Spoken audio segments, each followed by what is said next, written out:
연세 있는 할머님이 매일 큰 돈을 쓰고 있어요. 범죄에 휘말린 건지 의심스럽습니다.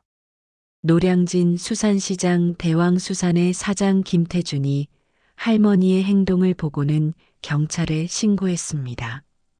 허름한 옷과 낡은 운동화를 신은 할머니가 오후 3시면 킹크랩 20kg를 현금으로만 사간다는 것이 정말로 이상했습니다.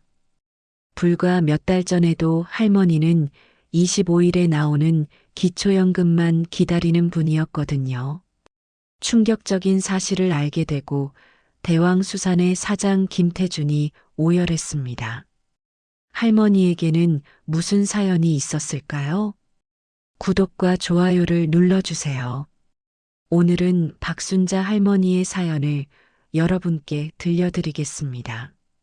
김태준은 52세의 중년 사내입니다.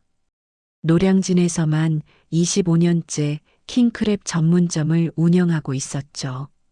아침 6시에 문을 열어 밤 10시까지 일하는 그의 일상은 단조로웠습니다. 킹크랩을 손질하고 포장하고 배송 준비를 하고 그런 반복적인 나날이었어요. 그런데 그날은 달랐습니다. 오후 3시 정각. 가게 문이 열리며 들어선 사람은 70대로 보이는 노파였죠. 구부정한 허리에 낡은 검은 점퍼를 입고 있었습니다. 한쪽으로 기운 몸을 지팡이로 겨우 지탱하며 들어서는 모습이 안쓰러워 보였어요. 어서 오세요. 뭘 도와드릴까요? 김태준이 밝은 목소리로 인사했습니다. 25년 장사 경력으로 봤을 때 이런 차림의 노인 손님은 보통 구경만 하다 가는 경우가 대부분이었죠. 킹크랩은 키로당 10만 원. 한 마리가 보통 4kg 내외이니 40만 원이 넘는 고가의 수산물이었으니까요. 그런데 할머니의 다음 말에 김태준은 귀를 의심했습니다. 킹크랩 20kg 주세요. 현금으로 계산할게요. 네, 20kg요? 김태준이 되묻자 할머니는 떨리는 손으로 낡은 가방을 열었습니다. 그 안에서 꺼낸 것은 빳빳한 새 5만원권 지폐 뭉치였죠. 맞아요. 20kg. 큰 걸로 5마리면 되겠네요. 여기 200만 원입니다. 할머니의 손은 심하게 떨렸습니다. 관절염인지 손가락이 제대로 펴지지도 않았죠. 그런 손으로 5만 원권을 한 장 한 장 세기 시작했습니다. 정확히 40장, 200만 원이었어요. 김태준은 당황했습니다. 요즘 파는 큰 쌀포대가 20kg이니까 킹크랩 20kg면 할머니가 들고 가기도 힘든 많은 양이었습니다. 할머니, 혹시 잘못 말씀하신 건 아니신가요? 20kg면 정말 많은 양이에요. 할머니가 고개를 저었습니다. 표정에는 묘한 다급함이 있었죠. 아니에요. 20kg 맞습니다. 빨리 좀 포장해 주세요. 시간이 없어서요. 시간이 없다. 그 말이 왜인지 김태준의 가슴을 철렁하게 했습니다. 할머니의 눈빛에는 절박함이 가득했죠. 마치 누군가에게 쫓기는 사람 같았어요. 알겠습니다. 그런데 이걸 어떻게 가져가실 건가요? 무거운데. 김태준이 킹크랩을 고르며 물었습니다. 20kg면 성인 남자도 들기 힘든 무게였으니까요. 밖에 차가 기다리고 있어요. 거기 실어주시면 됩니다. 할머니가 대답했습니다. 김태준은 수조에서 가장 큰 킹크랩 5마리를 골랐죠. 한 마리당 4kg가 넘는 특대 사이즈였습니다. 얼음을 채운 스티로폼 박스에 하나씩 담으며 계속 할머니를 살폈어요. 할머니는 의자에 앉아 있었습니다. 하지만 편안해 보이지는 않았죠. 계속 손목시계를 확인하며 초조해했습니다. 가끔 밖을 내다보며 누군가를 기다리는 듯 했어요. 포장하는 20분 동안 할머니는 3번이나 시간을 물었습니다. 아직 안 됐나요? 정말 급해서. 거의 다 됐습니다. 조금만 기다려 주세요. 김태준이 대답하며 서둘렀습니다. 뭔가 이상했지만 일단은 손님 요구대로 하는 수밖에 없었죠. 드디어 포장이 끝났습니다. 스티로폼 박스 5개가 준비됐죠. 김태준이 하나씩 들어 밖으로 나갔습니다. 가게 앞에는 검은색 봉고차가 서 있었어요. 번호판을 보니 렌터카였습니다. 운전석에는 40대쯤 되어 보이는 남자가 앉아 있었죠. 검은 점퍼에 마스크를 쓰고 있어 얼굴은 잘 안 보였습니다. 여기 실으면 되나요? 김태준이 물었지만 남자는 대답 없이 고개만 끄덕였습니다. 할머니와 운전자는 눈도 마주치지 않았죠. 마치 서로 모르는 사람처럼 행동했습니다. 박스를 모두 싣고 나자 할머니가 다가왔습니다. 그리고 김태준의 손을 잡으며 말했죠. 고맙습니다. 그런데 절대로 아무한테도 말하면 안 돼요. 오늘 일은 없었던 거예요. 알겠죠? 할머니의 손은 차가웠습니다. 그리고 떨고 있었죠. 김태준은 뭔가 물어보고 싶었지만 할머니의 간절한 눈빛에 그저 고개만 끄덕였습니다. 네, 알겠습니다. 걱정 마세요. 할머니는 안도하는 듯 한숨을 내쉬었습니다. 그리고 봉고차에 올라탔죠. 차는 곧바로 출발했습니다. 김태준은 멀어져 가는 차를 보며 이상한 기분이 들었어요. 25년 장사 경력에 이런 손님은 처음이었습니다. 200만 원짜리 킹크랩을 현금으로 사면서 비밀로 해달라니. 게다가 그 낡은 차림과 거액의 현금이 전혀 어울리지 않았죠. 김태준은 가게로 돌아와 계산대 서랍에 돈을 넣었습니다. 5만 원권 40장이 모두 새 돈이었어요. 은행에서 막 찾아온 듯 빳빳했죠. 1년 번호를 보니 연속된 번호였습니다. 이상하네. 왜 새 돈만 가져왔을까? 혼잣말을 하며 고개를 갸웃거렸습니다. 그때 옆 가게 정육점 사장 박진수가 들어왔죠. 태준아, 방금 그 할머니 누구야? 차에 뭘 그렇게 많이 실었던데?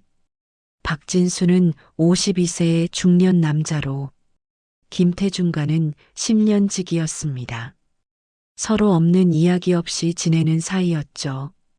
글쎄, 나도 처음 보는 할머니야.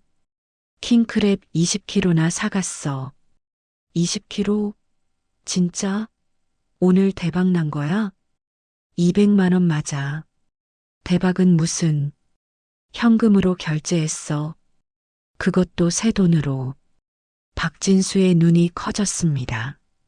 미친, 200만 원을 현금으로? 그 할머니가?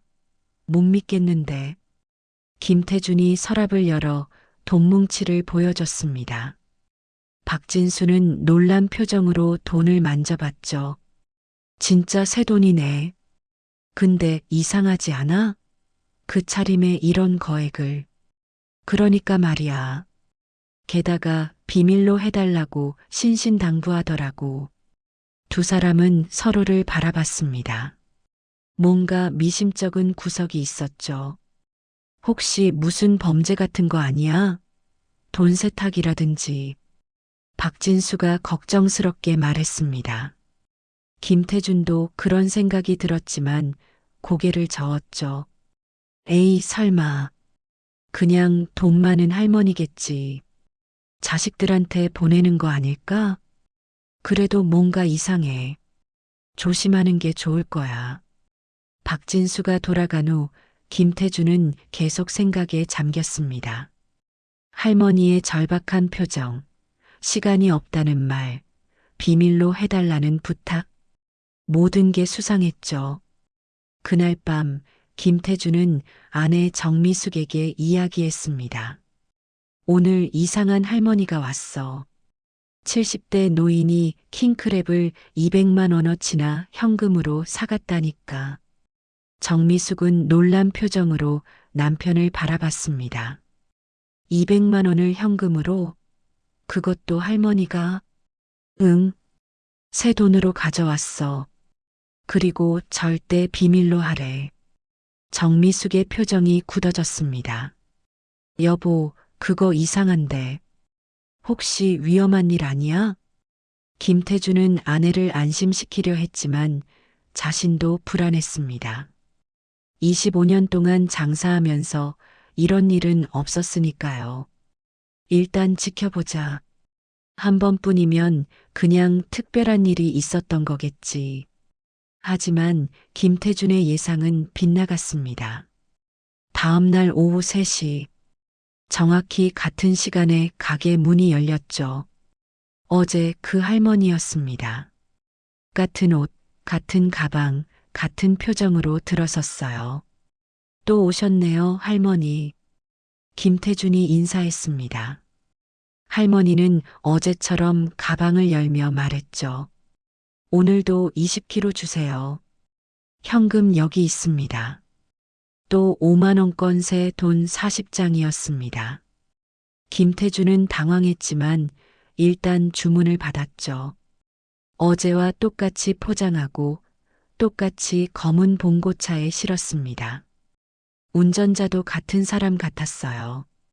할머니가 떠난 후 김태준은 깊은 생각에 빠졌습니다. 이틀 연속 400만 원. 이건 정상이 아니었죠. 셋째 날도 할머니는 왔습니다. 같은 시간, 같은 주문, 같은 방식. 김태준은 이제 정말 걱정되기 시작했어요. 넷째 날, 김태준은 미리 준비를 했습니다. 3시가 되자 예상대로 할머니가 나타났죠. 할머니, 오늘도 20kg인가요? 네. 늘 같은 걸로 부탁해요. 할머니가 돈을 꺼내는 동안 김태준은 조심스럽게 물었습니다. 할머니, 실례지만 이렇게 많은 양을 매일 사가시는데 이유가 있나요? 할머니의 손이 멈췄습니다. 잠시 김태준을 바라보더니 고개를 저었죠. 그냥 필요한 곳이 있어서요. 모호한 대답이었습니다. 김태준은 더 묻고 싶었지만 할머니의 표정을 보고는 마음을 접었죠. 다음 날 김태준은 결심했습니다. 할머니가 떠난 후 봉고차를 따라가 보기로 한 거죠. 하지만 차는 복잡한 시장 골목을 빠져나가자마자 놓쳤습니다. 마포 방향으로 가는 건 확인했지만 그뿐이었어요. 일주일째 반복되자 김태준은 더 이상 참을 수 없었습니다. 지금까지 할머니가 쓴 돈만 1,400만 원. 이건 정말 이상한 일이었죠. 김태준은 동생 김태민에게 전화를 걸었습니다. 태민은 평화은행 노량진 지점에서 근무하는 은행원이었죠. 형, 무슨 일이야? 이 시간에 전화하고. 태민아, 혹시 박순자라는 70대 할머니 아니? 우리 은행 고객 중에. 김태준이 조심스럽게 물었습니다. 고객 정보를 묻는 건 원칙적으로 안 되는 일이었지만 너무 궁금했죠. 박순자 할머니? 잠깐만. 아, 그 할머니. 수유동 사는 분 맞지? 태민의 목소리가 갑자기 낮아졌습니다. 형, 그 할머니 어떻게 알아? 설마 형 가게에도 갔어? 응, 일주일째 매일 와서 킹크랩을 200만 원어치씩 사가. 현금으로. 대박.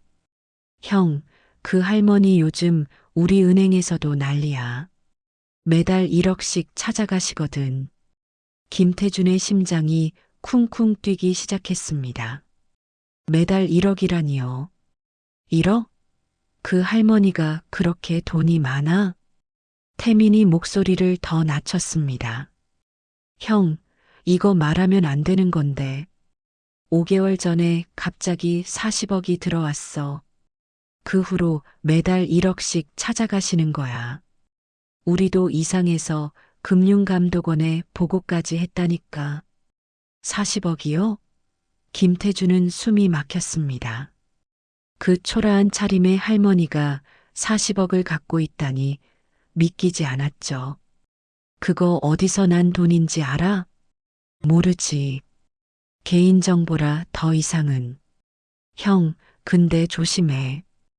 혹시 돈 세탁 같은 거면 형도 연루될 수 있어. 전화를 끊고 김태주는 한참을 멍하니 앉아 있었습니다. 40억. 그리고 매달 1억씩 인출. 이건 정말 심상치 않은 일이었죠. 다음 날 오전, 김태주는 옆 가게 사장들을 불러 모았습니다. 정육점 박진수, 전복가게 최영희, 회센터 이상욱이 모였죠. 그 할머니 때문에 모인 거야? 나도 봤어. 매일 오는 거. 박진수가 먼저 말했습니다. 김태준이 고개를 끄덕였죠. 사실 좀 이상한 게 있어서. 우리 동생이 은행에 다니는데 그 할머니가 40억을 갖고 있대. 모두의 입이 벌어졌습니다. 최영희가 놀라서 말했어요. 40억? 그 허름한 차림에? 말도 안 돼. 그런데 더 이상한 게 있어. 우리 가게에만 오는 게 아니야. 이상욱이 말했습니다. 모두의 시선이 그에게 쏠렸죠. 우리 가게에도 새벽 6시에 와. 회를 50만 원어치 사가거든. 매일. 최영희도 덧붙였습니다. 우리 가게도 그래. 아침 8시에 전복 30만 원어치. 현금으로. 김태주는 머릿속으로 계산했습니다.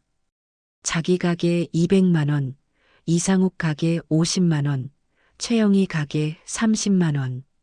하루에 280만 원. 한 달이면 8,400만 원이었죠. 그럼 알려진 것만 해도 하루에 거의 300만 원을 쓴다는 거잖아. 박진수가 걱정스럽게 말했습니다. 이거 정말 수상한데. 혹시 범죄 조직 같은 거 아니야? 김태주는 며칠 전부터 계속 관찰한 것을 이야기했습니다. 그리고 말이야, 그 할머니가 전화 통화하는 걸 들었는데 2주째 되는 날이었습니다. 할머니가 킹크랩을 포장하는 동안 전화가 왔죠. 할머니는 떨리는 손으로 전화를 받았습니다. 네, 알겠습니다. 죄송합니다. 약속은 꼭 지키겠습니다. 할머니의 목소리는 떨렸고 얼굴은 창백했습니다.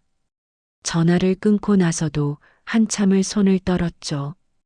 김태주는 그때 확신했습니다. 할머니가 누군가에게 위협받고 있다고요. 그 얘기를 듣자 최영희가 말했습니다. 맞아, 나도 봤어. 할머니가 시간이 없다 하면서 계속 시계 보더라고. 이상욱도 고개를 끄덕였죠. 우리 가게 올 때도 그래. 항상 정확한 시간에 와서 급하게 사가. 마치 정해진 시간 안에 뭔가 해야 하는 것처럼. 네 사람은 서로를 바라봤습니다. 모두 같은 생각을 하고 있었죠. 이건 평범한 일이 아니라고. 우리가 뭔가 해야 하는 거 아니야? 신고라도. 박진수가 말했지만 김태주는 망설였습니다. 하지만 아직 확실한 증거가 없잖아. 그냥 돈 많은 할머니일 수도 있고. 그때 최영희가 중요한 정보를 하나 더 말했습니다. 어제 할머니 집 근처 사는 내 친구가 그러는데 검은 양복 입은 남자들이 자주 온대. 할머니 집에 검은 양복이라니. 그 말에 모두의 표정이 굳어졌죠. 조직폭력배나 사채업자들이 떠올랐기 때문입니다. 그럼 정말 할머니가 협박당하는 거 아니야? 이상욱이 걱정스럽게 말했습니다. 김태준도 이제는 정말 심각하게 생각하기 시작했죠. 내일 할머니 오시면 좀 더 자세히 알아봐야겠어. 다음 날 김태준은 일부러 킹크랩을 천천히 포장했습니다. 할머니와 이야기를 나눌 시간을 벌기 위해서였죠. 할머니, 매일 이렇게 많이 사가시는데 혹시 무슨 특별한 일 있으세요? 할머니는 잠시 김태준을 바라봤습니다. 눈빛에 뭔가 하고 싶은 말이 있는 것 같았지만 결국 고개를 저었죠. 아니에요. 그냥 필요해서요. 할머니, 혹시 누가 시킨 건 아니시죠? 어려운 일 있으면 도와드릴 수도. 김태준이 조심스럽게 물었지만 할머니는 갑자기 일어섰습니다. 아무것도 아니에요. 제발 그냥 모른 척 해주세요. 부탁이에요. 할머니의 목소리에는 간절함이 있었습니다. 아니, 두려움에 가까웠죠.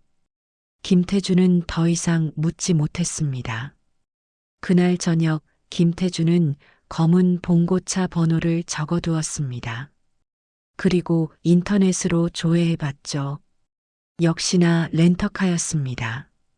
그것도 6개월 장기 렌트로 되어 있었어요. 렌터카라니. 왜 자기 차를 안 쓰고 렌터카를 쓸까? 의문은 깊어만 갔습니다. 김태준은 아내와 상의했죠. 여보, 이제는 정말 신고해야 하는 거 아니야?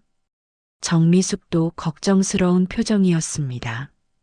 그래도 할머니가 그렇게 부탁하는데. 하지만 할머니가 위험에 처했을 수도 있잖아. 40억이라는 돈도 수상하고. 김태준은 고민했습니다. 할머니의 간절한 부탁과 수상한 정황 사이에서 갈등했죠. 3주째 되던 날 결정적인 사건이 일어났습니다. 할머니가 평소보다 30분 늦게 왔습니다. 오후 3시 30분. 가게 문을 열고 들어온 할머니의 얼굴은 눈물 자국이 선명했죠. 옷깃도 찢어져 있었고 손목에는 멍이 들어 있었습니다. 할머니, 무슨 일이세요? 괜찮으세요? 김태준이 놀라서 다가갔지만 할머니는 손을 들어 막았습니다. 괜찮아요. 그냥 넘어졌어요. 오늘도 20kg 부탁해요. 할머니의 손은 평소보다 더 심하게 떨렸습니다. 돈을 꺼내는데 몇 장이 바닥에 떨어졌죠. 김태준이 주워주려 하자 할머니가 다급하게 말렸습니다. 제가 할게요. 건드리지 마세요. 그 목소리에는 공포가 있었습니다. 김태준은 그때 확신했죠. 할머니가 누군가에게 협박받고 있다는 걸요. 할머니가 떠난 후 김태준은 박진수를 불렀습니다. 진수야, 이제는 정말 경찰에 신고해야겠어. 할머니가 분명히 위험에 처해 있어. 박진수도 동의했습니다. 아까 할머니의 모습을 봤거든요. 그래. 이건 우리가 모른 척 할 수 있는 일이 아니야. 그날 밤 김태준은 할머니를 미행하기로 결심했습니다. 다음 날 검은 봉고차를 따라가서 어디로 가는지 확인해 보기로 한 거죠. 하지만 다음 날도 실패했습니다. 봉고차는 복잡한 길로 들어가 금세 시야에서 사라졌어요. 다만 마포 방향으로 향한다는 것만 확인했죠. 그런데 이상한 점을 하나 발견했습니다. 운전자가 매번 다른 사람이었어요. 첫날 봤던 40대 남자가 아니라 30대로 보이는 젊은 남자였죠. 역시 검은 옷에 마스크를 쓰고 있었지만요. 왜 운전자가 바뀌지? 교대로 하나? 의문은 더욱 깊어졌습니다. 조직적으로 움직이는 것 같았죠. 한 달이 되던 날이었습니다. 김태주는 아침부터 마음이 무거웠어요. 한 달 동안 할머니가 쓴 돈을 계산해 보니 자기 가게에서만 6천만 원이었습니다. 다른 가게까지 합치면 거의 1억에 가까운 돈이었죠. 더는 지켜볼 수 없었습니다. 오늘 할머니가 오면 경찰에 신고하기로 마음먹었죠. 시간이 되자 할머니가 또 왔습니다. 하지만 오늘은 평소와 달랐어요. 할머니 뒤로 검은 양복을 입은 남자가 따라 들어왔습니다. 남자는 30대 후반으로 보였습니다. 깔끔한 검은 양복에 검은 넥타이, 그리고 선글라스까지 끼고 있었죠. 할머니와 함께 들어왔지만 거리를 두고 서 있었습니다. 김태주는 긴장했습니다. 드디어 할머니를 협박하는 자가 나타난 건가 싶었죠. 어서 오세요, 할머니. 오늘도 같은 걸로 드릴까요? 김태준이 평소처럼 인사했지만 눈은 계속 그 남자를 살폈습니다. 할머니는 고개만 끄덕이고 돈을 꺼냈죠. 손은 여전히 떨렸지만 오늘은 더 심했습니다. 포장하는 20분 동안 남자는 계속 그 자리에 서 있었습니다. 할머니를 감시하는 것 같았죠. 할머니는 평소보다 더 초조해 보였고 계속 그 남자를 의식하는 것 같았습니다. 포장이 끝나고 박스를 들고 나가려는데 남자가 막았습니다. 제가 들죠. 할머니, 차에 계세요. 남자가 박스를 들고 먼저 나갔습니다. 할머니는 김태준을 잠깐 바라봤죠. 그 눈빛에는 뭔가 호소하는 듯한 간절함이 있었습니다. 하지만 곧 고개를 숙이고 따라 나갔어요. 김태준은 창문으로 밖을 지켜봤습니다. 오늘은 검은 봉고차가 아니라 회색 승합차였죠. 남자가 트렁크에 박스를 싣고 할머니를 뒷좌석에 태웠어요. 그리고 운전석에 앉아 출발했습니다. 김태준은 즉시 박진수에게 전화했습니다. 진수야, 방금 할머니랑 검은 양복 입은 남자가 왔어. 같이 차 타고 갔는데 완전 수상해. 진짜? 드디어 정체를 드러냈네. 형, 이제 정말 신고해야 해. 그래, 나도 그럴 생각이야. 일단 영희랑 상욱이도 불러. 다 같이 의논하자. 1시간 후, 4사람이 모였습니다. 김태준이 오늘 있었던 일을 설명하자 모두 심각한 표정이었죠. 그 남자가 조폭 같았어? 최영희가 물었습니다. 김태준이 고개를 끄덕였어요. 확실하진 않지만 그런 분위기였어. 할머니도 완전히 겁먹은 것 같았고 이상욱이 중요한 정보를 하나 더 제공했습니다. 참, 내가 어제 알아봤는데 할머니 남편이 5개월 전에 돌아가셨대. 원양어선 선장이었다고. 원양어선 선장? 그럼 혹시 보험금이? 박진수가 말하다 멈췄습니다. 모두 같은 생각을 했죠. 40억이라는 거액이 보험금일 가능성이요. 그럼 더 수상한데 남편 죽고 갑자기 40억이 생겼다니. 최영희가 걱정스럽게 말했습니다. 김태준은 결심한 듯 일어났죠. 이제 정말 경찰에 신고하자. 할머니가 위험할 수도 있어. 모두가 동의했습니다. 김태준은 휴대폰을 꺼내 경찰서에 전화를 걸었죠. 여보세요. 신고할 게 있는데요. 돈 세탁이나 협박 사건 같은데. 그렇게 경찰에 신고를 했습니다. 상황을 설명하자 경찰도 심각하게 받아들였죠. 내일 형사가 나온다고 했습니다.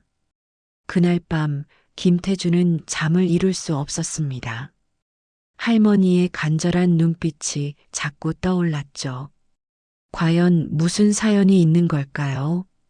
다음 날 아침 10시 형사 2명이 왔습니다. 강철호 경위와 박준영 경사였죠. 김태준은 한 달 동안 있었던 일을 자세히 설명했습니다.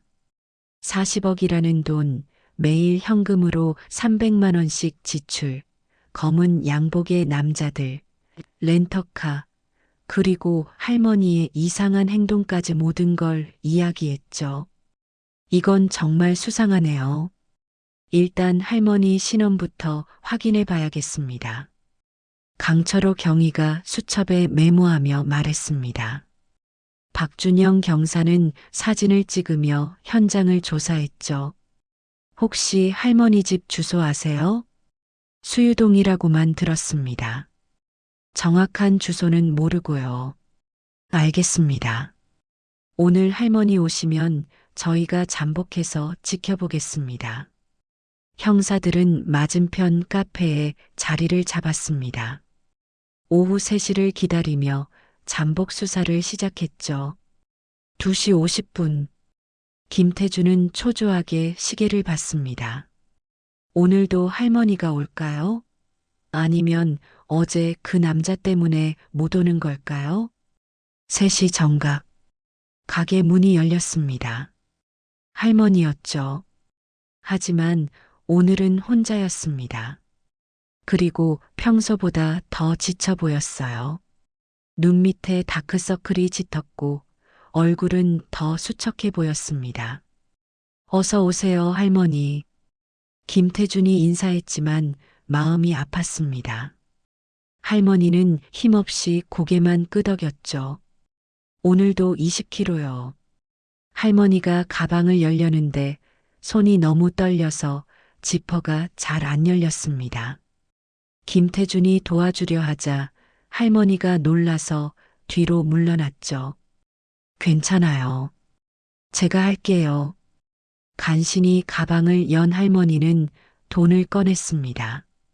오늘도 새 돈이었죠. 하지만 세다가 몇 장을 떨어뜨렸습니다. 할머니, 제가 도와드릴게요. 아니에요. 할머니가 다급하게 소리쳤습니다. 그리고는 떨어진 돈을 주우며 중얼거렸죠. 미안해요. 미안해요. 누구에게 하는 말인지 알 수 없었습니다. 김태준은 가슴이 답답했죠. 형사들이 밖에서 지켜보고 있다는 게 미안하기도 했습니다. 포장을 하는 동안 할머니의 전화가 울렸습니다. 할머니는 떨리는 손으로 전화를 받았죠. 네, 알겠습니다. 오늘도 똑같이. 네, 약속 지키겠습니다. 전화를 끊고 할머니는 깊은 한숨을 쉬었습니다. 그리고 김태준을 바라봤죠.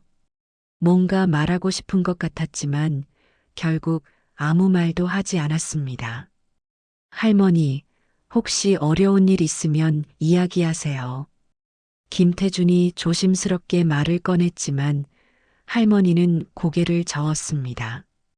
아무것도 묻지 마세요. 제발 그냥 모른 척 해주세요. 할머니의 목소리에는 애원하는 듯한 간절함이 있었습니다. 김태준은 더 이상 말하지 못했죠. 포장이 끝나고 할머니가 떠났습니다.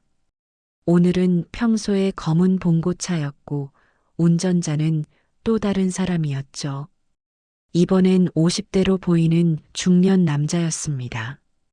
차가 떠나자 형사들이 들어왔습니다. 우리가 따라가 보겠습니다.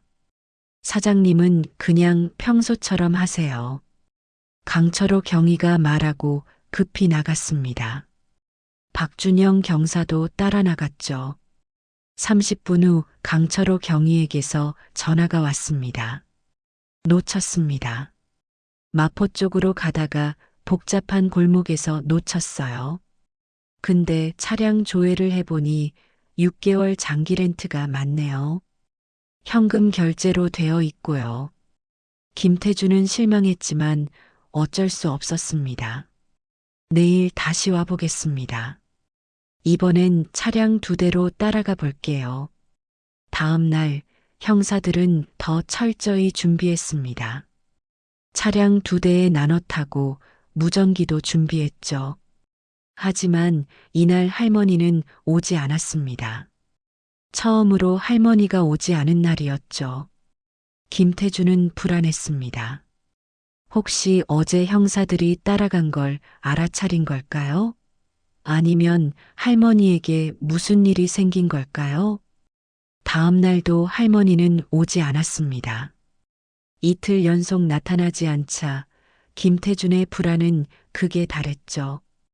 혹시 할머니에게 무슨 일이 생긴 건 아닐까요? 강철호 경위가 가게를 찾아왔습니다. 사장님, 할머니 신원 확인했습니다. 박순자, 70세, 수유동 노후 아파트 거주. 그리고 정말로 5개월 전에 40억이 입금된 게 확인됐어요. 40억이 정말이었군요. 어디서 난 돈인가요? 보험금입니다. 남편 박철수 씨가 원양어선 사고로 사망했는데 보험을 많이 들어놔서 생명보험금이 40억이었어요. 김태주는 숨이 막혔습니다. 남편이 죽고 40억을 받았다니. 그런데 왜 그 돈을 이렇게 이상하게 쓰는 걸까요? 근데 더 수상한 게 있어요. 박철수 씨 사망 경위가 좀 이상합니다. 원양어선에서 사고가 났는데 정확한 경위가 불분명해요. 그게 무슨 말이죠? 사고 당시 목격자 진술이 엇갈려요. 누구는 선장이 술에 취해 있었다고 하고, 누구는 정상이었다고 하고, 그리고 시신도 바다에서 실종돼서 찾지 못했습니다. 박준영 경사가 덧붙였습니다. 그래서 보험사에서도 처음엔 보험금 지급을 거부했대요. 하지만 결국 법적 공방 끝에 지급했다고 합니다. 그럼 혹시 보험 사기? 김태준이 말하다 멈췄습니다. 너무 끔찍한 상상이었죠. 설마 남편을 죽이고 보험금을 탔다는 건가요? 일단 더 조사해 봐야 합니다. 그리고 할머니 집 주변 탐문도 했는데 정말로 검은 양복 입은 남자들이 자주 온다고 하네요. 강철호 경위가 수첩을 꺼내 메모를 확인했습니다. 이웃 주민 진술에 따르면 한 달 전부터 일주일에 2~3번씩 찾아온대요. 그리고 할머니가 울면서 전화하는 소리를 들었다는 사람도 있고요. 그럼 정말 협박받는 거네요? 그럴 가능성이 높습니다. 아마 보험금과 관련된 뭔가가 있는 것 같아요. 혹시 공범이 있었는데 돈을 독차지하려다 협박받는 건지.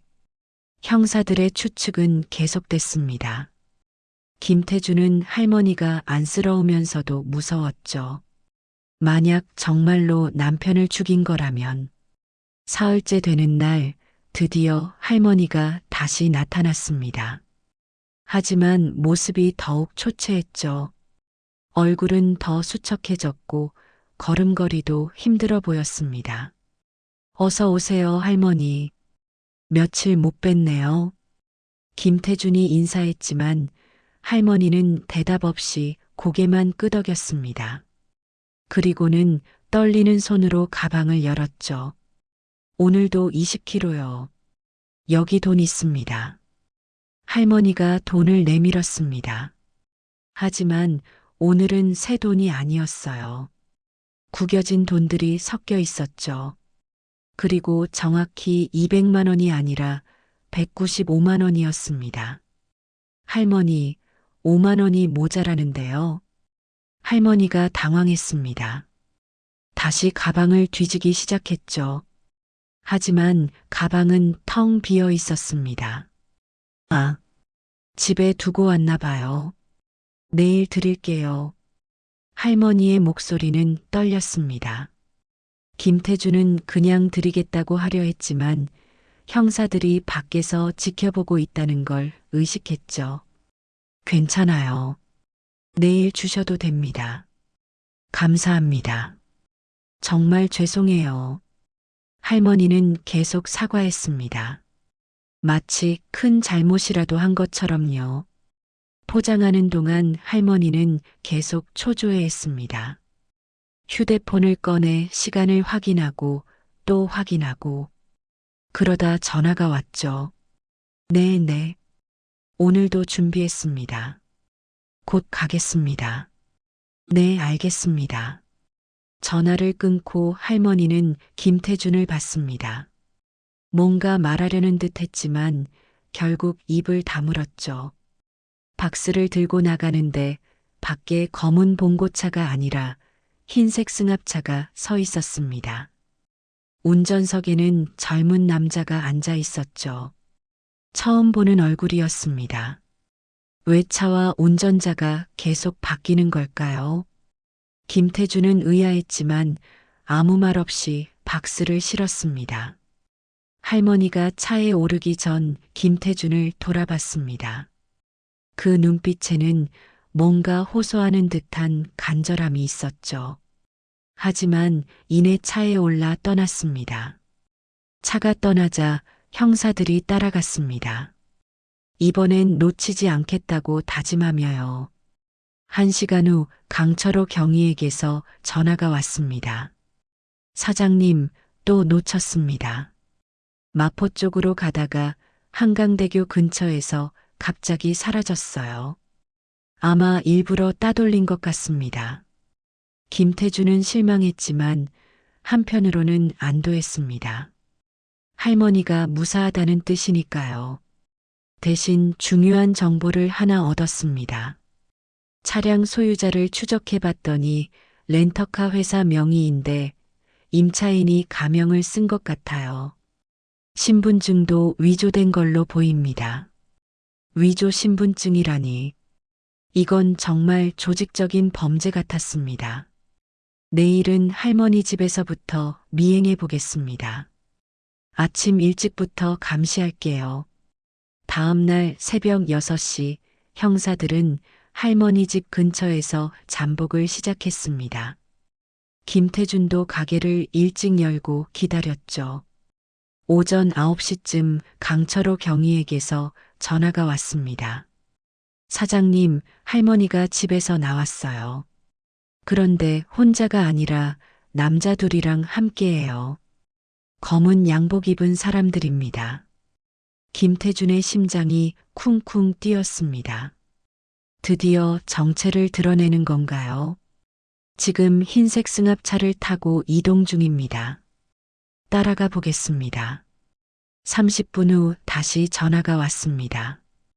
은행에 들어갔어요. 평화은행 노량진 지점입니다. 아마 돈을 찾으러 간 것 같아요. 또 30분이 지나고 형사들이 가게로 왔습니다. 표정이 심각했죠. 할머니가 은행에서 1억을 찾았습니다. 현금으로요. 검은 양복 입은 남자들이 같이 있었는데 할머니가 돈을 찾는 걸 지켜보고 있더군요. 1억이요? 한 번에? 네, 그리고 이상한 건 할머니가 돈을 찾고 나서 그 남자들에게 일부를 줬어요. 한 5천만 원 정도 되는 것 같았습니다. 김태준은 충격을 받았습니다. 그럼 정말로 할머니가 협박을 받고 있는 거였어요. 그 후에 어떻게 됐나요? 할머니는 택시를 타고 혼자 떠났고 남자들은 따로 갔습니다. 할머니는 지금 집으로 가는 중이에요. 박준영 경사가 사진을 보여줬습니다.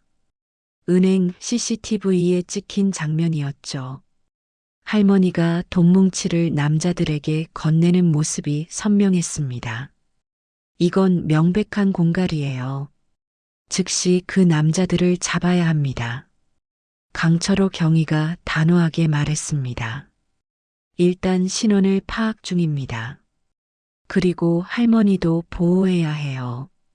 오늘 오후에 또 오실 텐데 그때 직접 물어보는 게 어떨까요? 김태준은 고민했습니다. 할머니가 또 도망갈 수도 있고 더 위험에 빠질 수도 있었죠. 오후 3시가 가까워 왔습니다. 형사들은 가게 안에 숨어 있었어요. 오늘은 놓치지 않겠다는 각오로요. 3시 정각 할머니가 들어왔습니다. 평소보다 더 지쳐 보였죠. 손에는 종이봉투를 들고 있었습니다. 어서 오세요, 할머니. 김태준이 인사하자 할머니는 힘없이 고개를 끄덕였습니다. 그리고 종이봉투를 내밀었죠. 어제 못 드린 5만 원이에요. 그리고 오늘 것도 여기 있습니다. 할머니가 또 다른 봉투에서 돈을 꺼냈습니다. 역시 현금 200만 원이었죠. 하지만 오늘은 새 돈과 헌 돈이 섞여 있었습니다. 할머니, 잠깐만요. 김태준이 할머니를 불렀습니다. 그러자 숨어있던 형사들이 나왔죠. 할머니는 깜짝 놀라 뒤로 물러섰습니다. 경찰입니다, 할머니. 걱정 마세요. 할머니를 도우러 왔어요. 강철호 경위가 신분증을 보여주며 말했습니다. 하지만 할머니의 얼굴은 공포로 가득 찼죠. 아니에요. 아무 일도 없어요. 그냥 가세요. 할머니가 소리쳤습니다. 그리고는 도망가려 했지만 박준영 경사가 막았죠. 할머니, 저희가 다 알고 있어요. 누군가에게 협박받고 계시죠? 오늘 은행에서 5천만 원을 그 사람들에게 준 것도 봤습니다. 할머니의 다리에 힘이 풀렸습니다. 그대로 주저앉으며 울기 시작했죠. 안 돼요. 안 돼요. 그러면 다 끝나요. 할머니는 바닥에 주저앉아 흐느꼈습니다. 김태준이 급히 의자를 가져왔고 형사들이 할머니를 부축해 앉혔죠. 할머니, 진정하세요. 저희가 보호해 드릴게요. 누가 할머니를 협박하는 거죠? 강철호 경위가 물었지만 할머니는 고개를 저으며 입을 다물었습니다. 눈물만 계속 흘릴 뿐이었죠. 말하면 안 돼요. 그 사람들이 다 망칠 거예요. 무엇을 망친다는 거죠? 할머니, 이대로는 계속 당할 수밖에 없어요. 박준영 경사가 설득했지만 할머니는 완강했습니다. 제발 그냥 놔두세요. 얼마 안 남았어요. 조금만 더 참으면 돼요. 얼마 안 남았다니 무슨 말씀이세요? 할머니는 한참을 망설이다가 떨리는 목소리로 말했습니다. 한 달만 더 하면 끝나요.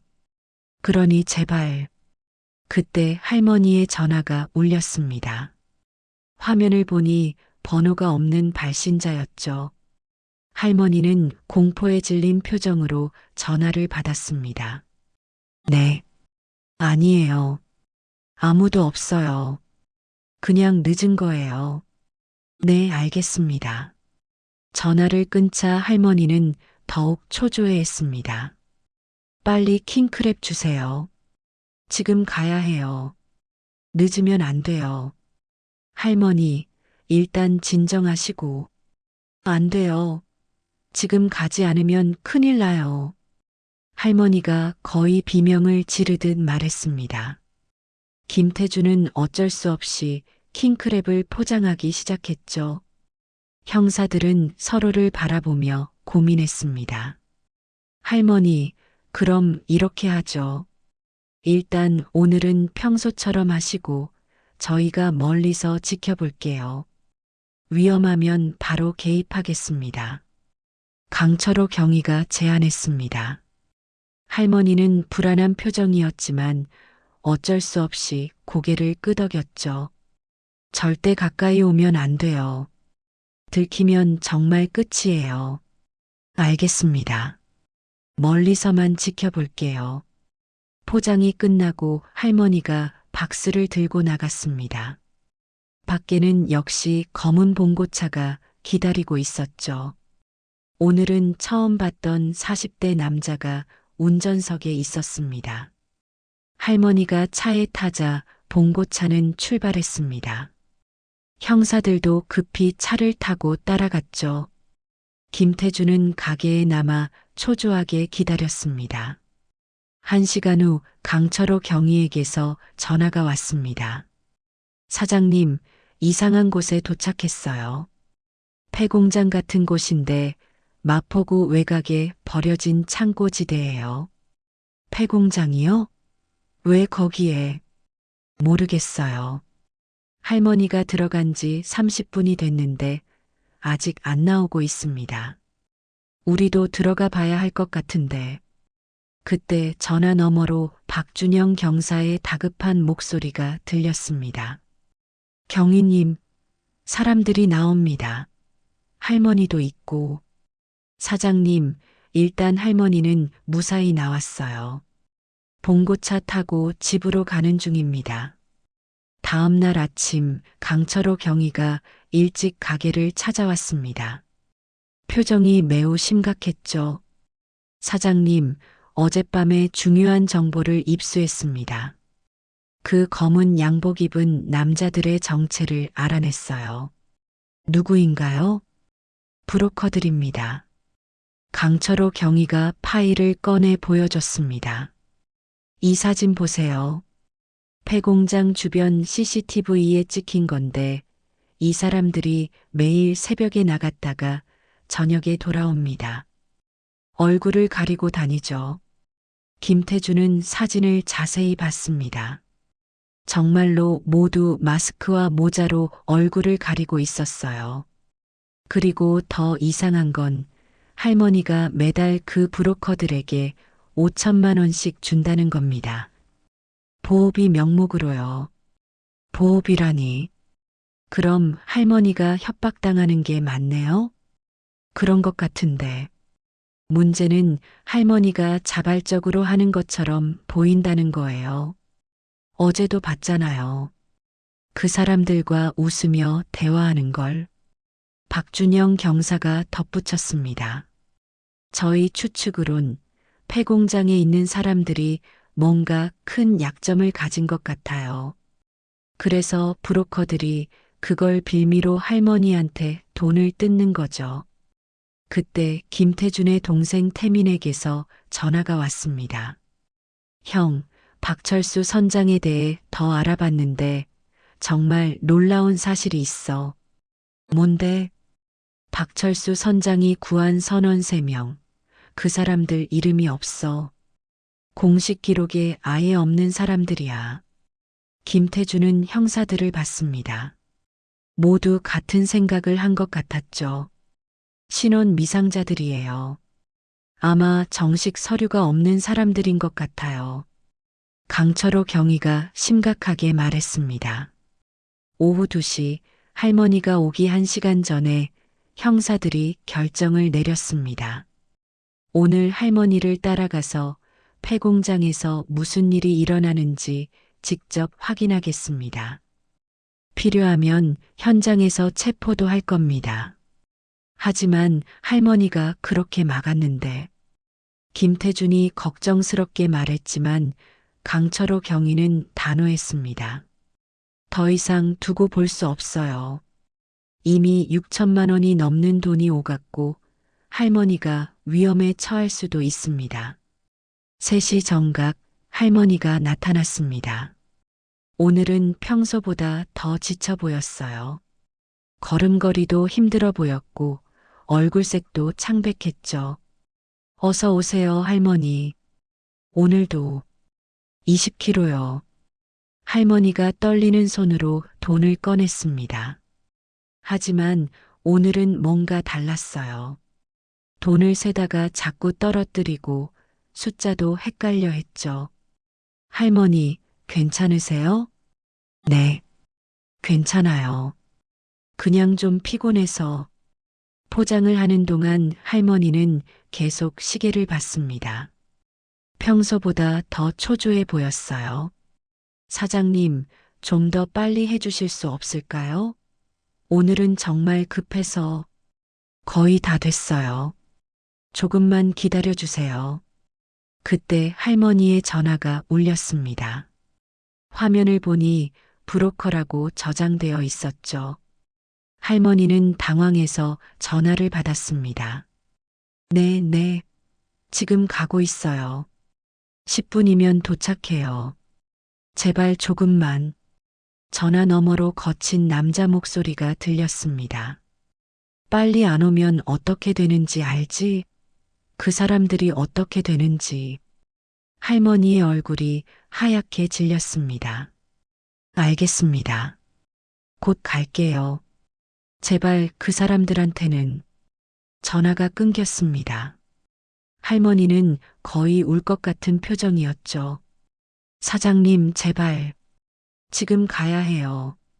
김태준이 서둘러 마지막 박스를 포장했습니다.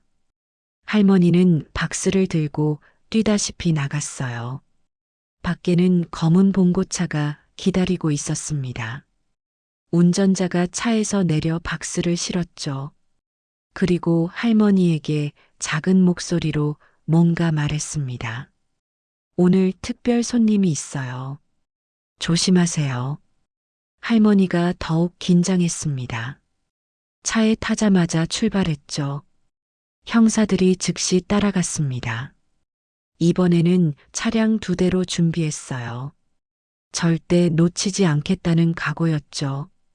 30분 후 봉고차는 마포구 외곽의 폐공장 지대에 도착했습니다. 형사들도 조심스럽게 접근했죠. 폐공장 안에서는 이상한 광경이 펼쳐지고 있었습니다. 30명이 넘는 사람들이 줄을 서 있었고 검은 양복의 남자 둘이 그들을 감시하고 있었어요. 할머니가 킹크랩 박스를 내리자 사람들이 하나씩 받아갔습니다. 그런데 이상했어요. 모두가 고개를 숙이고 있었고 아무도 말을 하지 않았죠. 그때 한 아이가 줄에서 벗어나 할머니에게 달려왔습니다. 할머니, 5살쯤 되어 보이는 아이였어요. 그런데 브로커가 아이를 거칠게 잡아당겼습니다. 줄 서 있으라고 했지. 아이가 울음을 터뜨렸습니다. 할머니가 브로커에게 애원했죠. 제발 아이는 놔주세요. 그냥 인사하려고 한 거잖아요. 닥쳐. 규칙은 규칙이야. 돈이나 제대로 준비했어? 브로커가 할머니를 밀쳤습니다. 할머니가 비틀거렸죠. 그 순간 강철호 경위가 나타났습니다. 경찰이다. 모두 움직이지 마. 형사들이 우르르 들어왔습니다. 브로커들이 도망가려 했지만 이미 퇴로는 막혀 있었죠. 체포한다. 공갈 및 협박 혐의로. 브로커들이 저항했지만 금세 제압당했습니다. 그런데 이상한 일이 일어났어요. 폐공장에 있던 사람들이 모두 공포에 질려 도망가기 시작한 거죠. 안 돼. 도망가면 안 돼요. 할머니가 소리쳤지만 사람들은 뿔뿔이 흩어졌습니다. 아이를 아는 여자들, 젊은 남자들 모두가 겁에 질려 있었어요. 왜 도망가는 거죠? 박준영 경사가 당황해서 물었습니다. 그때 한 남자가 넘어지면서 모자가 벗겨졌어요. 동남아시아 사람의 얼굴이었죠. 강철호 경위가 깨달았습니다. 외국인들이구나. 그것도 서류가 없는. 할머니가 주저앉아 울기 시작했습니다. 이제 다 끝났어요. 그 사람들이 잡힐 거예요. 추방될 거예요. 김태준이 할머니에게 다가갔습니다. 할머니, 대체 무슨 일인 거예요? 그 사람들이 누구죠? 할머니가 울먹이며 말했습니다. 우리 영감이 구한 사람들이에요. 그리고 영감과 함께 일했던 선원들. 그들의 가족이에요. 그럼 왜 숨어 지내는 거죠? 서류가 없어요. 불법으로 들어온 사람들이에요. 영감이 살아있을 때는 보호해줬는데, 이제는 강철호 경위가 무릎을 꿇고 할머니 앞에 앉았습니다. 할머니, 처음부터 차근차근 설명해 주세요. 저희가 도울 수 있을지도 몰라요. 할머니는 한참을 울다가 겨우 입을 열었습니다. 우리 영감이 30년간 원양어선 선장이었어요. 그중 20년은 외국인 선원들과 함께 일했죠. 베트남, 필리핀, 인도네시아. 가난한 나라에서 온 사람들이었어요. 할머니가 잠시 숨을 고르고 계속했습니다. 영감은 그들을 차별하지 않았어요. 똑같이 대우했고 가족처럼 아꼈죠. 그래서 모두가 영감을 아버지처럼 따랐어요. 그런데 왜 서류가 없는 거죠? 원양어선은 공해상에서 일해요. 그곳에서는 서류 없이도 일할 수 있죠. 하지만 한국 땅에 들어오면 달라요. 그들은 불법 체류자가 되는 거예요.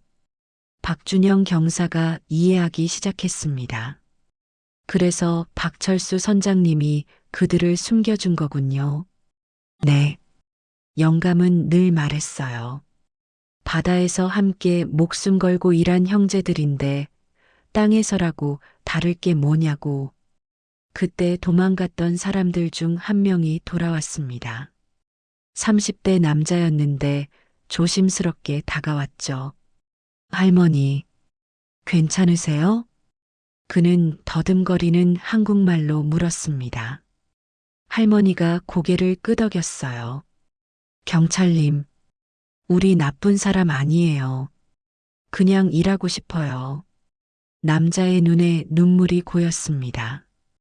박철수 선장님이 우리 아버지 같았어요. 선장님이 죽고 우리 갈 곳 없어요. 할머니만 우리 도와줬어요. 강철호 경위가 남자에게 물었습니다. 당신은 누구죠? 저는 응우엔이에요. 베트남 사람. 선장님이 구해준 3명 중 1명이에요. 김태준이 놀랐습니다. 박철수 선장이 목숨 걸고 구한 사람이었던 거죠. 그날 선장님이 우리를 먼저 구해줬어요. 자기는 나중에 나온다고. 하지만 응우엔이 울기 시작했습니다. 선장님 때문에 우리 살았어요. 우리 가족도 살았어요. 그래서 할머니 도우려고. 하지만 브로커들이. 할머니가 응우엔의 손을 잡았습니다. 괜찮아요. 이제 괜찮을 거예요. 그때 더 많은 사람들이 조심스럽게 돌아오기 시작했습니다. 여자들과 아이들도 있었죠.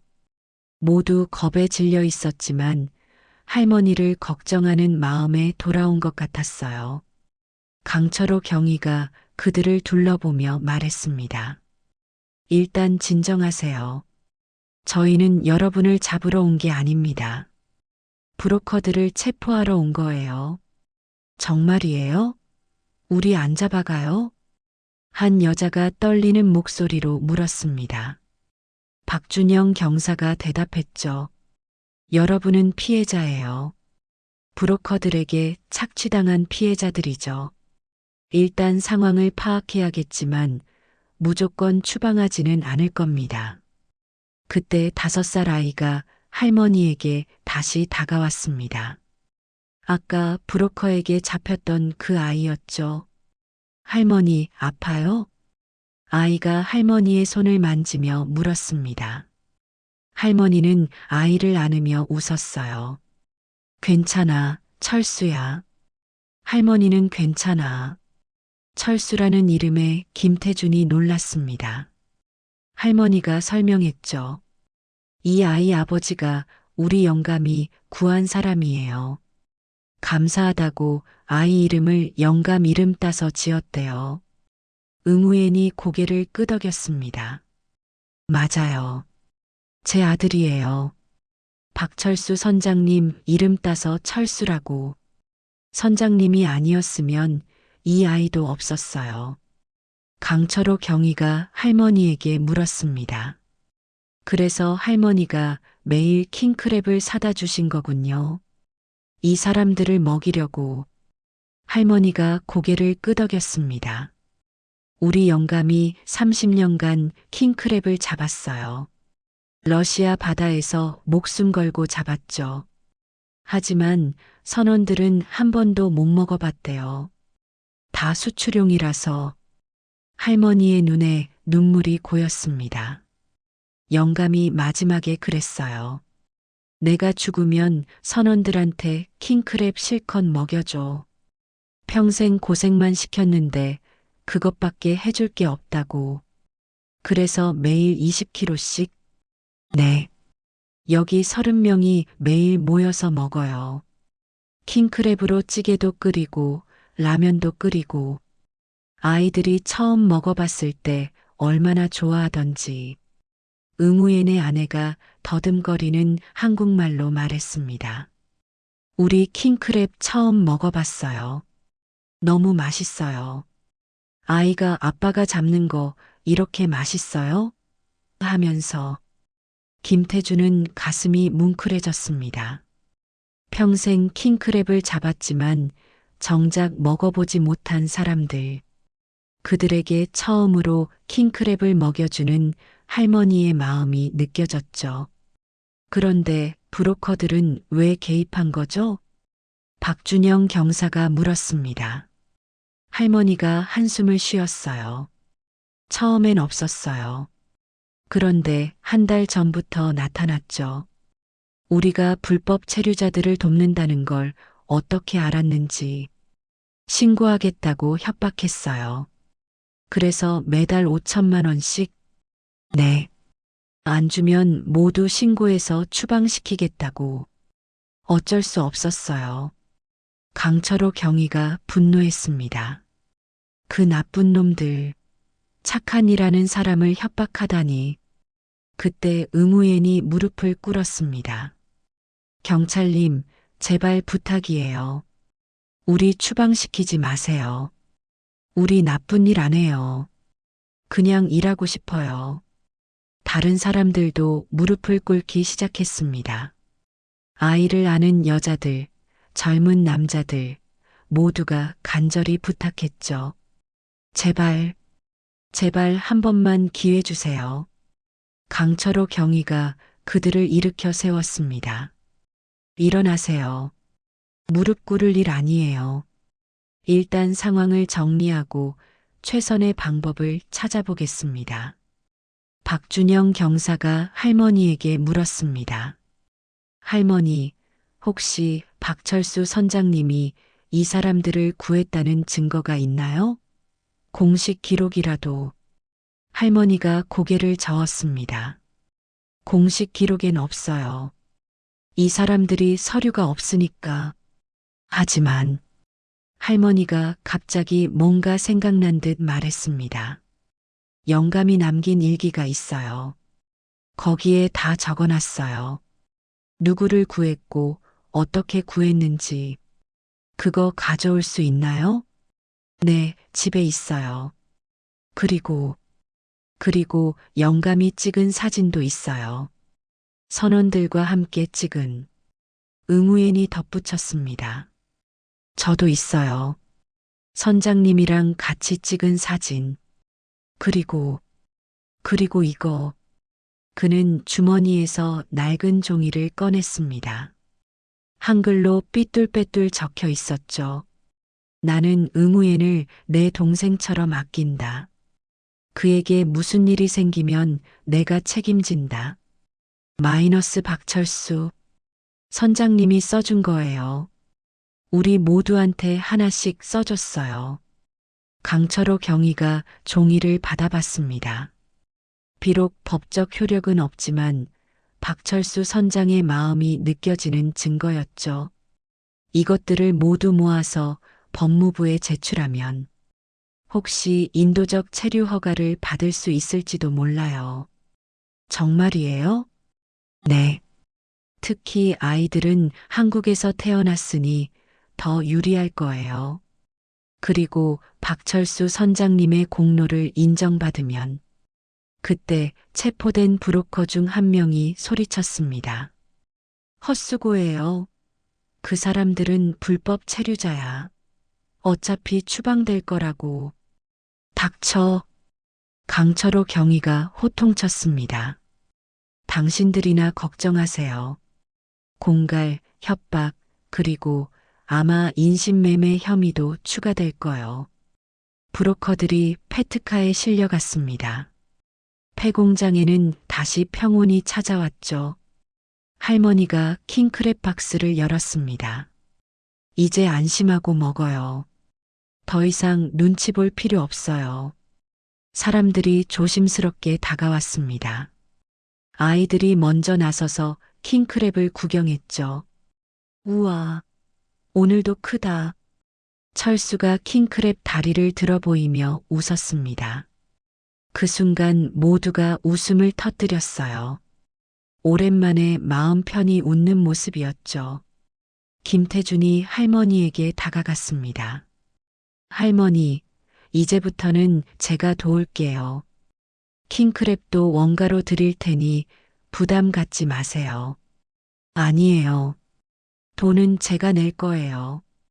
이건 우리 영감 돈이니까. 영감이 바다에서 번 돈으로 바다 사람들을 돕는 거예요. 강철호 경위가 말했습니다.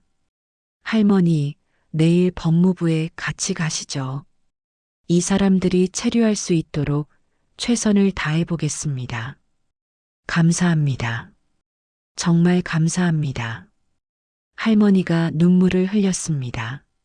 하지만 이번엔 기쁨의 눈물이었죠.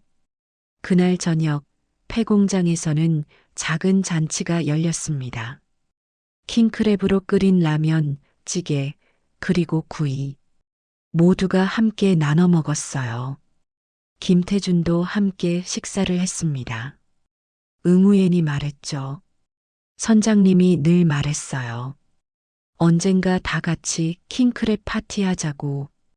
오늘이 그날인 것 같아요. 할머니가 하늘을 올려봤습니다.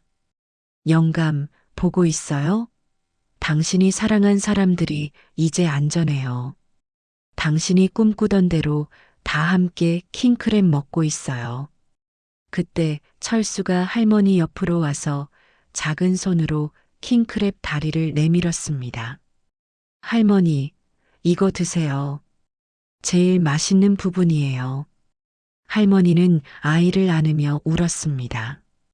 박철수 선장이 살아있다면 얼마나 기뻐했을까요? 다음 날 아침 김태준의 가게에 뜻밖의 방문객이 찾아왔습니다. 60대 중반의 남자였는데 얼굴이 까맣게 그을려 있고 손은 거칠었죠. 어부의 손이었습니다. 혹시 김태준 사장님이신가요? 네, 맞습니다. 무슨 일로 오셨는지. 저는 김성호라고 합니다. 박철수 선장님과 20년을 함께 일했어요. 그날 사고 날 때 생존한 한국인 선원이에요. 김태준은 놀라서 자리에서 일어났습니다. 아, 그러시군요. 앉으세요. 차라도 한 잔. 김성호는 무거운 표정으로 앉았습니다. 그리고 낡은 가방에서 봉투를 꺼냈죠. 이걸 선장님 부인께 전해드리려고 왔는데 직접 뵙기가 너무 죄스러워서 사장님이 전해주실 수 있을까요? 무엇인가요? 김성호가 봉투를 열었습니다. 안에는 비디오 테이프와 사진 여러 장이 들어 있었죠. 이건 그날 사고 당시 선내 CCTV 영상이에요. 회사에서는 없다고 했지만 제가 몰래 복사해뒀습니다. 김태준의 눈이 커졌습니다. 사고 당시 영상이라니요. 왜 이제야? 김성호의 눈에 눈물이 고였습니다. 무서웠어요. 회사에서 함구하라고 협박했고, 하지만 선장님 부인이 그렇게 선원들을 돕는다는 소식을 듣고 더는 숨길 수 없었습니다. 김성호는 사진을 한 장 꺼냈습니다. 박철수 선장과 선원들이 갑판에서 찍은 사진이었죠. 이건 사고 나기 전날 밤에 찍은 거예요. 선장님이 은퇴를 앞두고 마지막 항해라고 모두 모아서 찍었죠. 사진 속 박철수 선장은 환하게 웃고 있었습니다. 그 옆에는 응우엔을 비롯한 외국인 선원들이 있었죠. 그날 새벽 4시였어요. 갑자기 엔진실에서 폭발음이 들렸죠. 물이 순식간에 차오르기 시작했어요. 김성호가 떨리는 목소리로 그날을 회상했습니다. 응우엔이랑 다른 2명은 엔진실에 갇혔어요. 방수문이 자동으로 닫혀서 나올 수가 없었죠. 다들 죽을 거라고 생각했는데 김태준은 숨을 죽이고 들었습니다. 선장님이 나타났어요. 구명조끼도 없이 안전장비도 없이 그냥 뛰어들어 오셨죠. 그리고는 방수문을 수동으로 여셨어요. 평소엔 2명이 겨우 열 수 있는 무거운 문을. 김성호가 울먹이며 말을 이었습니다. 선장님이 혼자 힘으로 문을 열고 계셨어요. 빨리 나가, 빨리 하면서 응우엔이 먼저 나가고 다른 2명도 나갔어요. 그런데요? 선장님이 문을 잡고 있느라 본인은 나올 수가 없었어요. 물이 목까지 차오르는데 우리가 다시 들어가려 했지만 선장님이 소리쳤어요. 가족한테 가. 내 목까지 잘 살아. 김태준도 눈물이 났습니다. 그리고 마지막으로 우리 집사람한테 전해줘. 평생 고생만 시켜서 미안하다고. 남은 돈으로 선원들 좀 도와달라고. 특히 서류 없는 애들. 김성호는 더 이상 말을 잇지 못했습니다. 한참을 울다가 겨우 진정했죠. 선장님은 그 사람들이 불법 체류자인 걸 아셨어요. 하지만 끝까지 지켜주셨죠.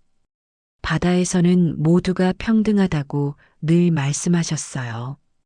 김태준은 비디오 테이프를 받아들었습니다. 이건 중요한 증거였죠. 이걸 할머니께 전해드리겠습니다. 그리고 법무부에도 제출하고요. 김성호가 고개를 끄덕였습니다. 선장님 부인께 꼭 전해주세요. 선장님이 자랑스럽게 생각하실 거라고. 선원들을 끝까지 지킨 진짜 선장이었다고. 그날 오후 김태준은 할머니를 찾아갔습니다. 며느리도 함께 있었죠. 할머니, 중요한 분이 다녀가셨어요. 김태준이 김성호의 이야기를 전하고 비디오 테이프를 건넸습니다. 할머니는 떨리는 손으로 받아들었죠. 우리 영감이 정말 끝까지. 할머니는 사진을 한참 바라봤습니다. 남편의 마지막 모습이었죠. 영감이 늘 말했어요. 선장은 배와 함께 간다고. 하지만 선원을 먼저 구하는 게 진짜 선장이라고. 며느리가 할머니를 부축했습니다. 아버님이 정말 대단한 분이었네요. 이제 모든 진실이 밝혀졌어요. 그때 강철호 경위에게서 전화가 왔습니다. 할머니, 좋은 소식이에요. 법무부에서 긍정적으로 검토하겠대요. 정말이에요? 네. 박철수 선장님의 희생과 공로를 인정해서 구조된 선원들과 가족들에게 특별 체류 허가를 검토하겠다고 했어요. 할머니는 그 자리에 주저앉아 울었습니다. 영감, 당신이 드디어 인정받았어요. 당신이 지키고 싶어 했던 사람들이 이제 안전해요. 일주일 후 법무부에서 공식 발표가 있었습니다. 박철수 선장이 구조한 선원들과 그 가족들, 그리고 함께 일했던 미등록 외국인 선원들에게 인도적 특별 체류 허가를 내린다는 것이었죠. 폐공장에 모인 30여 명의 사람들은 서로 부둥켜 안고 울었습니다. 더 이상 숨어 지내지 않아도 되는 거였어요. 할머니, 이제 우리 당당하게 살 수 있어요. 응우엔이 할머니의 손을 잡고 울었습니다. 작은 철수도 할머니를 꼭 안았죠. 할머니 덕분이에요. 할아버지 덕분이에요. 영감과의 약속도 지켰고 선원들도 안전해졌고 응우엔이 울먹였습니다. 할머니는 그의 손을 잡았죠. 이미 충분히 행복했어요. 당신들이 안전해진 것만으로도, 그리고 우리 영감 명예가 회복된 것만으로도 선장님은 우리 아버지였어요. 선장님 덕분에 우리가 사람 대접받았어요. 고맙습니다, 선장님. 고맙습니다, 사모님. 모두가 할머니에게 인사했습니다. 할머니는 하나하나 손을 잡아주었죠. 철수가 편지를 읽었습니다. 할머니, 저 이제 학교 다녀요. 할머니가 우리 지켜준 거 평생 잊지 않을게요. 김태주는 여전히 대왕수산을 운영합니다. 그리고 매일 오후 3시가 되면 잠시 하던 일을 멈추고 할머니를 기다립니다. 이 영상이 도움이 되셨다면 좋아요와 구독 알림 설정 부탁드립니다. 구독해야 매일 좋은 사연을 놓치지 않습니다.